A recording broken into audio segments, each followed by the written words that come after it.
అమ్మా తను తీసుకొచ్చింది నేను, నన్ను అనాలి కానీ తన్నంటావేంటి? ఏమనాలిరా నిన్ను? ఎంత చెప్పినా దున్నపోతు మీద వాన కురిసినట్టు దాన్ని ఎంబడేసుకొని తిరుగుతున్నావు. నా బాధ నీకు అర్థం కాదా? అలా కాదు మా, నేను ముందు చెప్పేది విను. ఏం చెప్పొద్దు.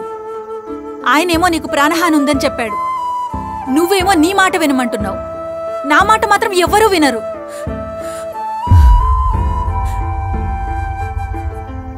ఇప్పుడు ఈ పందులు కానీ కలవకపోతే కొంపలేమో మునిగిపోతాయా? ఈ నోటి నుంచి ఒక్క మంచి మాట రాదు. నోటి మీద మచ్చలతో పుట్టలేదు, తామరేసుకుని పుట్టాడు. ఛే, ఇలాంటి వాళ్ళు ఎలా పుడతారో ఏంటో. ఆయన వచ్చాడని చెప్పొచ్చు కదే. ఓ మౌన రథం కదా.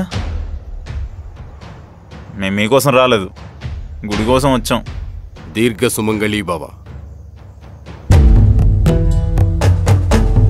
దీర్ఘాయుష్మాన్ భవ అని ఆశీర్వదించలేను, కానీ నీ పేరు మీద మృత్యుంజయ హోమం చేస్తాను. మిగతాది పైవాడి దయ.